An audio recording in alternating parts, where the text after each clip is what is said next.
அண்மைச் செய்தி. ஈரானின் கொனாரக்கில் உள்ள மிக முக்கிய கடற்படை தளத்தை குண்டு வீசி தகர்த்துள்ளது அமெரிக்கா மற்றும் இஸ்ரேல் விமானப்படை.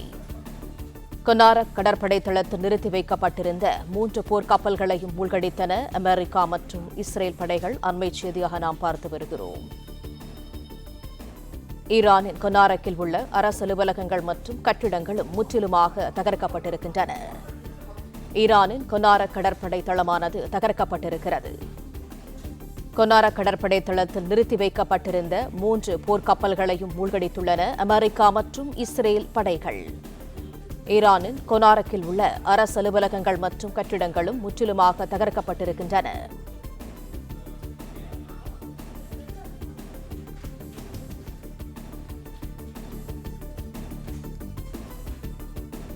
அண்மைச் செய்தி. ஈரானின் கொனாரக்கில் உள்ள மிக முக்கிய கடற்படை தளத்தை குண்டு வீசி தகர்த்துள்ளது அமெரிக்கா மற்றும் இஸ்ரேல் விமானப்படை.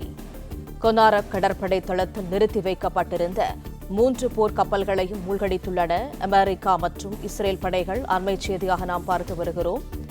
அதேபோல் ஈரானின் கொனாரக்கில் உள்ள அரசு அலுவலகங்கள் மற்றும் கட்டிடங்களும் முற்றிலுமாக தகர்க்கப்பட்டுள்ளன. ஈரானின் கொனாரக் கடற்படை தளமானது முற்றிலுமாக தகர்க்கப்பட்டுள்ளது.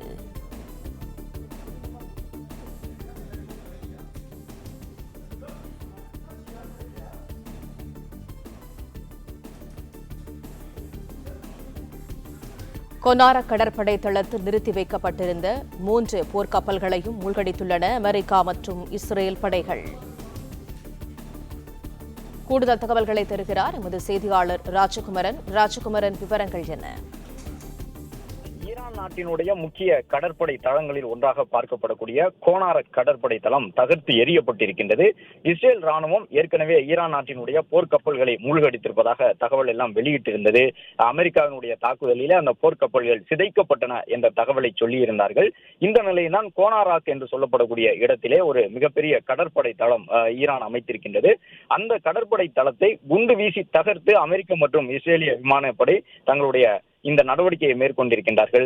கொனாரக் கடற்படை தளத்தில் நிறுத்தி வைக்கப்பட்டிருந்த 3 போர் கப்பல்களையும் அமெரிக்கா மற்றும் இஸ்ரேல் இணைந்து மூழ்கடித்து விட்டது என்ற தகவலை வெளியிட்டிருக்கின்றார்கள். ஈரான் நாடு ஏற்கனவே பல்வேறு வகையில் அமெரிக்கா மற்றும் இஸ்ரேலினுடைய கூட்டு ராணுவப்படை தாக்குதலிலே நிலைகுலைந்து காணப்படுகின்றது. அதே நேரம் ஈரானும் பதிலடி தாக்குதலுக்கான முயற்சிகளில் ஈடுபட்டு வரக்கூடிய நிலையில்தான் தொடர்ச்சியாக ஈரான் மீது இதுபோன்ற தாக்குதல்கள் நடந்து கொண்டிருக்கின்றன. கடற்படை தளங்களையும் குறிவைத்திருக்கின்றார்கள். ஈரான் நாட்டினுடைய முக்கியமான ஏவுகணைகள் எங்கே நிறுத்தி வைக்கப்பட்டிருக்கின்றன என்று தரை அடியில் வைக்கப்பட்டிருந்த ஏவுகணைகளையும் தாக்கி அழித்தார்கள். அதன் தொடர்ச்சியாக பல்வேறு உளவு தகவல்கள் மூலமாக ஈரான் நாட்டினுடைய வான்வெளி சார்ந்த கடற்படை சார்ந்த இடங்களை எல்லாம் குறிவைத்து தற்பொழுது அமெரிக்க மற்றும் இஸ்ரேலிய கூட்டுப்படையை தாக்குதல் நடைபெற்றுக் கொண்டிருக்கின்றது. ஈரானினுடைய கொனாரக் கடற்படை தளம் தகர்க்கப்பட்டிருப்பதாக இந்த தகவல் வெளியிடப்பட்டிருக்கின்றது. பிளே ஸ்டோர் மற்றும் ஆப் ஸ்டோரில் இருந்து பாலிமர் செயலியை QR கோடு மூலம் பதிவிறக்கம் செய்யுங்கள். செய்திகளை உடனுக்குடன் பெறுங்கள்.